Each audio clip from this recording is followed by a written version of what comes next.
Baile rubro-negro no Maracanã. Como eu falei, galera, no outro vídeo, final de semana deve ter sido chato para quem não é Flamengo. Bicampeão mundial no Sub-20, da maneira que foi, e 8-0 Flamengo para cima do Vitória no Campeonato Brasileiro. Flamengo mais líder do que nunca. Fala, galera boa! Aqui é o Dieguinho Fla, esse é o canal RD Flanúvel e você é mais do que bem-vindo. Então, ó, dá aquela moral pra gente, se inscreve no canal se ainda não for inscrito, ativa o sininho das notificações pra você não perder nada, comenta, hypa, compartilha e vamos passar da marca dos 400 inscritos aqui. A gente tá no momento de retomada, né, galera? Vocês sabem. Então, dá aquela moral pra gente aí, posso contar com vocês? Porque o Flamengo ontem no Maracanã deu baile pra cima do Vitória, deu show, festa, goleada. O Flamengo quebrou recorde. O Flamengo deu a sua maior goleada no Campeonato Brasileiro, 8-0, igualando os 8-0 de 1981 para cima do Fortaleza. O Flamengo disparou a maior goleada no histórico confronto geral entre Flamengo e Vitória. E o Flamengo disparou a maior goleada da história do Campeonato Brasileiro de pontos corridos, desde 2003. Então, galera, o Flamengo quebrou recordes absolutos, que já perduravam alguns por cerca de 20 anos. Então, o Flamengo foi histórico, maravilhoso, gigantesco, colossal, monumental. A brincadeira já começa com 2 minutos, 2-0, gols do Samuel Lino e do Pedro. O Flamengo continua em cima, pressionando para tentar resolver a partida logo. O Vitória se defende como pode, como dá. E salva até jogadas em cima, mas faz o 3-0 com a Arrascaeta, fazendo um verdadeiro golaço, batendo pro gol, né, de fora. Fecha o primeiro tempo assim, e quem pensou que o Flamengo no segundo tempo ia voltar só para cumprir protocolo, vocês estavam redondamente enganados. O Flamengo já no começo do segundo tempo já volta com a mesma postura, querendo mais, e já faz 4-0 novamente com o Pedro. E o Samuel Lino, com 5 minutos do segundo tempo, já estava 5-0 Flamengo. O Samuel Lino fez gol de cabeça. O Luiz Araújo marca o sexto, com 8 minutos. E aos 12 do segundo tempo, já estava... Aos 12 aos 14, já estava 7-0, com o Pedro botando a cereja do bolo. Golaço com direito a elástico, com direito a cavadinha. E Flamengo despontava para mais uma super goleada. A essa altura o prejuízo do Vitória já estava grande, 7-0, era só cumprir protocolo. Teve uma bola na trave do Luiz Araújo, que poderia ter entrado também. Luiz Araújo entrou bem mais uma vez. E no segundo tempo, um pênalti marcado com auxílio do VAR, que o árbitro até demorou muito para marcar, né? Poderia ter sido uma marcação mais simples, foi nítido que foi pênalti. Bruno Henrique bate o Pedro da bola, o Bruno Henrique aos 35 do segundo tempo, 8-0 Flamengo. Flamengo líder do Campeonato Brasileiro com 46 pontos. Palmeiras tem 41, né? Ou 42, enfim. Palmeiras está lá em segundo. Palmeiras ganhou do Sport 3-0 ontem. O Cruzeiro no sábado, que é o terceiro colocado, ganhou do Internacional por 2-1. E o Vitória Bahia, que é o quarto colocado, ganhou do Santos por 2-0 jogando em casa. O Botafogo, que é o quinto colocado, ganhou do Juventude fora de virada no Jacone por 3-1, mas esse daí já está bastante pontos atrás do Flamengo. Então, nossa disputa ela é restrita a Palmeiras e Cruzeiro. Só que nenhum deles tem o poderio e o elenco que o Flamengo tem. Agora, na próxima rodada, o Flamengo vai pegar o Grêmio no Maracanã. Promessa de goleada? Não, não é. Porque o Grêmio é um adversário tecnicamente e fisicamente mais forte do que o Vitória. E o Mano Menezes não vai cometer os erros que o Carille cometeu. E eu adoraria que cometesse, né? Que mais uma goleadazinha no Grêmio se viesse, não seria nada mal, né, pai? Seria ótima. Mas vamos esperar, porque até domingo tem muita água para passar por baixo dessa ponte ainda. Galera, eu vou trazer para vocês aqui as estatísticas do jogo, os números, para vocês entenderem em números o quão superior foi o Flamengo nesses 8-0, tá certo? E lembrando, galera, que o Flamengo tem um jogo a menos, que é com esse mesmo Sport, que perdeu para o Palmeiras ontem. Então o Flamengo é líder com 46 pontos em 20 jogos, tá?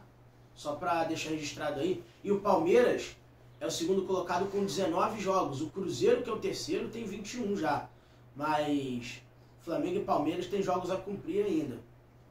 E vamos ao que interessa, que são os números para vocês. Vai, garoto. Visão geral da partida. Posse de bola, 73% do Flamengo, 27% do Vitória.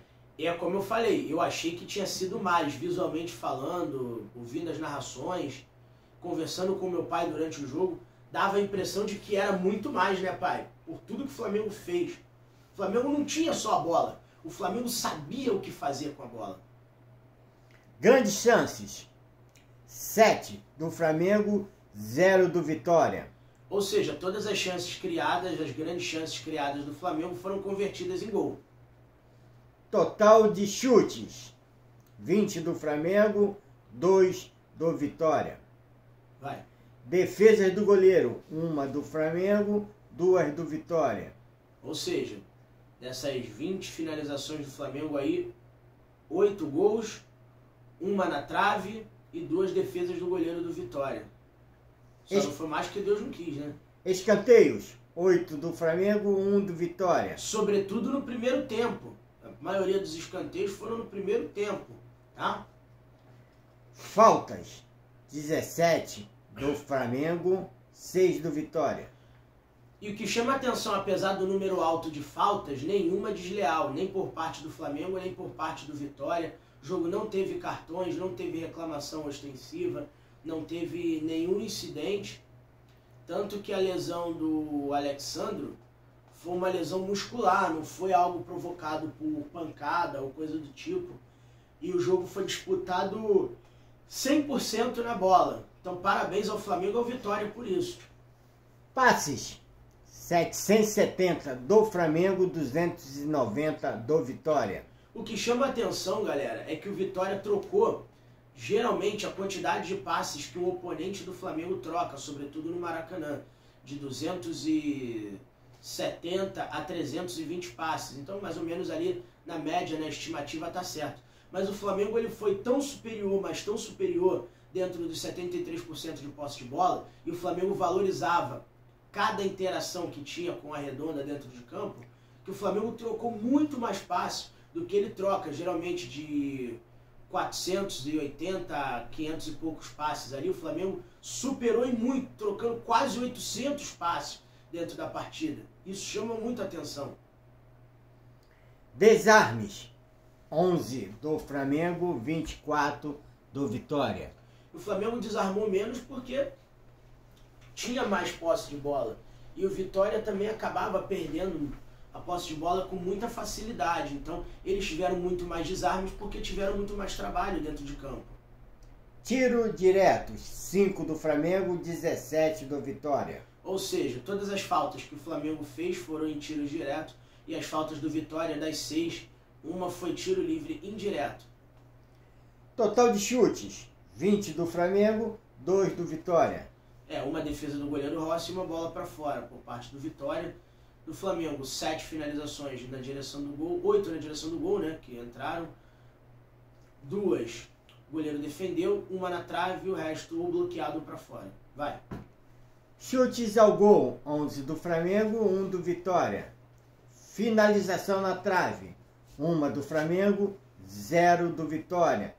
Chutes próximo ao gol, 4 do Flamengo, 1 do Vitória. O Flamengo finalizou muito de fora da área também, que é uma coisa que vocês pegarem as análises mais antigas da gente aqui, eu sempre cobrei isso do Flamengo, sobretudo no ano passado. Chutes bloqueados, 5 do Flamengo, 0 do Vitória. Chutes de dentro da área, 14 do Flamengo, 2 do Vitória. Chutes de fora da área, 6 do Flamengo, 0 do Vitória. Grandes chances marcadas, 6 do Flamengo, 0 do Vitória. Grandes chances perdidas, 1 do Flamengo, 0 do Vitória. Ações com bola. Eu vou te dar a palavra nisso. Nessas grandes chances criadas, isso mostra que o Flamengo até poderia ter feito mais. quanto mais o que o Flamengo chama atenção no jogo também, no comportamento da torcida, quanto mais o Flamengo marcava, mais a torcida gritava, mais um. O tempo todo a torcida queria mais e os garotos em campo corresponderam. Vai. Ações com bola na caixa de exposição. 42 do Flamengo, 7 do Vitória. Ou seja, o Vitória chegou muito menos à área do Flamengo, caixa de exposição, que eles chamam de condição de criar jogadas que podem evoluir para o gol. Ou de interagir ali na parte final do campo. O Flamengo fez muito mais isso do que o Vitória. O Vitória até tentou, mas era prontamente bloqueado pelos zagueiros do Flamengo. Impedimentos, 0 do Flamengo, 2 do Vitória.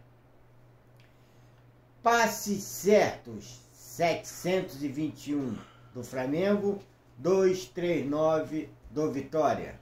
Ou seja, o Vitória errou cerca de 20%, mais de 20% dos passes, quase 30%. O Flamengo teve mais de 90% de acerto.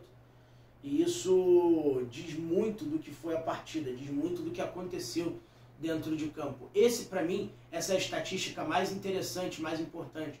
Combinada com o aproveitamento de grandes chances, a estatística de passe certo, ela dá o tom do que foi a partida. Laterais, 9 do Flamengo, 6 do Vitória. Entrada no terço final, 66 do Flamengo, 39 do Vitória. Bom, enquanto tem alguém me ligando aqui que eu não vou atender, que eu já sei o que é, enfim, estão tentando passar o malandro para trás, mas não vão conseguir. Então, fiquem atentos com quem liga para vocês, inclusive. Cuidado com dados de informações, não passe nada para ninguém. Mas dito isto, em relação às estatísticas, voltando aqui o que realmente importa, a parada é a seguinte, galera. O Flamengo foi simplesmente preciso em tudo, cara. Tem mais coisas para dizer aí, pai? Perda de bolas. Vamos lá. 13 do Flamengo, 8 do Vitória. O que chama atenção nesses números de perda de bola, o Vitória tinha menos a bola e perdia menos. Mas, apesar de perder menos a bola, o Vitória não sabia o que fazer com ela quando tinha na sua posse e não sabia como evoluir, como produzir. O Vitória ficou muito encaixotado na marcação do Flamengo, combinado às suas próprias limitações, combinado a sua própria restrição de qualidade. Não tinha o Gabriel Baralhas, não tinha um centroavante como o Carlinhos, que na rotação do Vitória são dois jogadores dos mais importantes do elenco atualmente. Então o Vitória foi goleado pelo Flamengo, mas foi vítima das próprias limitações e do técnico Fábio Carille também, que rodou lá, né? Mais uma vez o Flamengo mandando o Carille embora. E dentro do jogo, o Flamengo foi absoluto, cara. Falar do Vitória aqui, tentar transformar algo sobre o Vitória e não sobre o Flamengo é até complicado e injusto com o rubro-negro baiano. Recuperação de bola. Combinado com as estatísticas de perda de bola, foi 13-8. Olha isso aí, olha que interessante. Recuperação de bola, 49 do Flamengo, 31 do Vitória. O Vitória perdia pouco a bola, mas recuperava menos também. Justamente por conta de saber o Flamengo o que fazer quando tinha a bola na posse. E quando perdia, recuperava com qualidade e já em condição de evoluir. A maioria das recuperações de bola que foram feitas pelo Flamengo foram no campo de ataque, em condições de finalizar para gol. Interceptações, 8 do Flamengo, 10 do Vitória. Vai. Defesa do goleiro, 1 do Flamengo, 2 do Vitória. Essa uma foi uma do Rossi, não levou nem tanto perigo, mas foi uma defesa do Rossi. Ainda no meio do primeiro tempo. No segundo tempo o Rossi foi mero espectador. Nem tiro de meta bateu. Última, tiro de meta, 0 do Flamengo, 4 do Vitória. Aí falei que o nosso amigo nem tiro de meta bateu, o nosso goleiro. Acho que o Rossi tinha que ter sido cobrado o ingresso, né? Ele não trabalhou. Se fosse por diária, tu pagaria o Rossi por ontem, pai? Claro. Ou pagaria meia diária só pela defesa do primeiro tempo? Isso não vem a ver ao caso. Não vem ao caso? Não vem. Então, galera, é isso. Destrinchamos para vocês em números os 8-0 do Flamengo em cima do Vitória, que vem o Grêmio na próxima rodada. Para mim, os destaques Samuel Lino e Pedro, não tem como escolher um sem escolher o outro. Arrascaeta jogou muito, Saúl e Jorginho, que jogadores. O Plata saiu no primeiro tempo para a entrada do Luiz Araújo, jogou bem também, mas rendeu um pouco, um patamar abaixo dos outros jogadores. Luiz Araújo jogou muita bola, Vinha jogou bem também.